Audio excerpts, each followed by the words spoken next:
David Brooks, who at one point wrote for the New York Times, I don't know if he still does or not, and at one point was supposedly conservative, but I think he was very quickly outed as being not conservative, just a guy who loves war and loves America getting into wars and loves Right. prolonged wars. And so as soon as Donald Trump came on the scene, he was one of the, I'd say, OG never Trumpers. You know what I mean?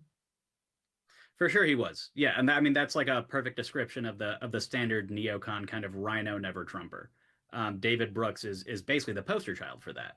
And I'm actually, yeah, that's a good question. Does he still write for the New York Times? I believe he does occasionally. But regardless of whether he does or not, he's not exactly a conservative voice wherever he ends up, right? Yeah. PBS, New York Times, whatever. He's always basically uh, carrying water for what you could identify as maybe the Uniparty, which is really just in line with the Democratic establishment's goals and agenda. He's basically that with war.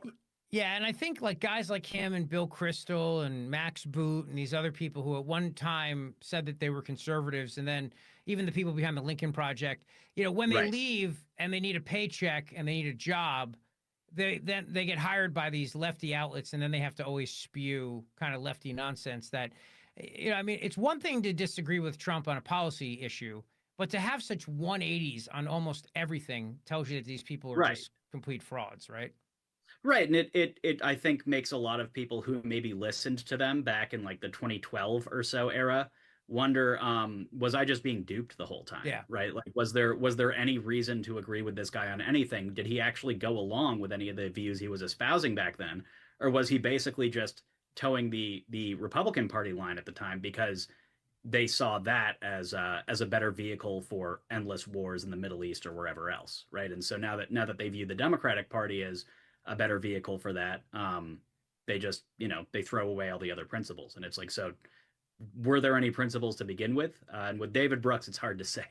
Yeah. Well, the principle of war. I mean, for sure, no doubt about that. All right. So tell us about this cut you found on PBS.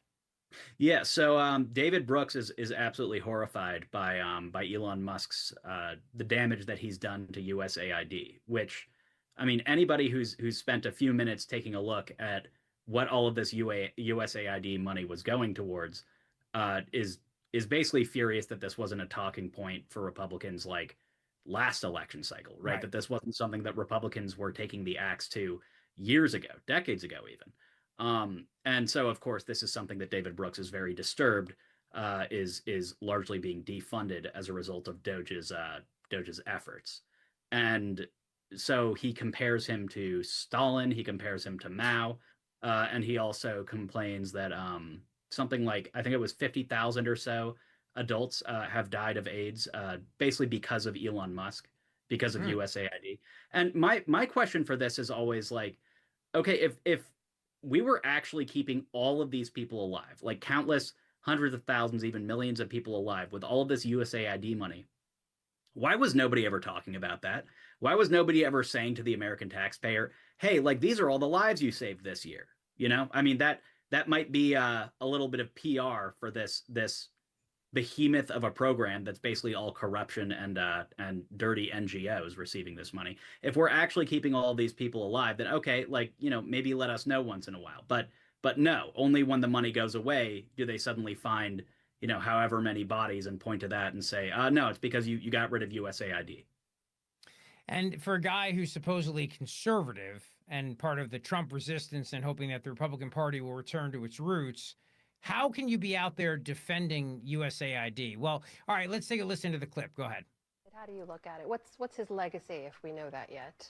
Yeah, I'm not sure it was wreckage. There was wreckage if you're at NIH. There were wreckage at certain agencies. But the guy only saved $65 billion out of a multi-trillion-dollar budget. So as a budget matter, you would not say he had a big effect. But he did manage to destroy NIH and USAID. And the USAID one is the one I haven't gotten over. And so there's folks at Boston University who count how many people have died because of what Doge did at USAID. And USAID was a very ill-managed organization. That's true. But according to the Boston University folks, so far 55,000 adults have died of AIDS in the 4 months since Trump was elected. 6,000 children are dead because of what Doge did. That's just PEPFAR, the HIV. You add them all up, that's 300,000 dead, and we're 4 months in. Now you accumulate that over 4 years, the number of dead grows very high. There are mass murderers in the world, Pol Pot, Mao Zedong, Stalin. We don't have anybody on the list from America. And I don't think it's the same as committing the kind of genocide they did. But by taking away that agency and being at least semi-responsible for the deaths of probably by the end of this hundreds of thousands, if not millions of people, that's Elon Musk's legacy. And the people who work at Tesla and SpaceX might want to think about that. I mean, they're not Stalin and Pol Pot and Mao, but come on, Bill. Yeah, but Right, and that's always what the line is, right? It's like, okay, now to be clear, I'm not comparing him to Hitler, but he's doing everything that Hitler did, and it's very similar. And it's like, okay, so you are comparing him to Hitler, right? That's always the game that these people play. Also, it's what he was saying about USA, like the few things that he was granting the right on USAID is such a perfect encapsulation of the ideological branching that happens on PBS, right? It's the Democrat guest, the liberal guest says USAID is perfect. In fact, we should be funding it more. And then the David Brooks conservative guest shows up and says, well, it's mismanaged, but it's very important. Right. And it's like, no, it's not mismanaged. The entire thing is basically at its core anti-American. Right. If you subscribe to the idea that the purpose of a thing is what it does, then USAID essentially exists to topple foreign governments that the CIA doesn't like and flood our country with illegal aliens.